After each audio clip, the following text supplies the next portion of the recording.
Min Ndiol bu Kawel Toubacouta bu Kawel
Toubacouta bu Kawel da nga jàpp ci saaku yi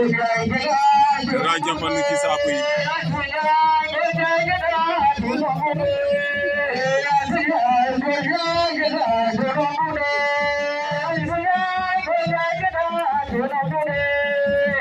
Toubacouta bu Kawel da nga jàppandu ci saaku yi loolu la disqualifié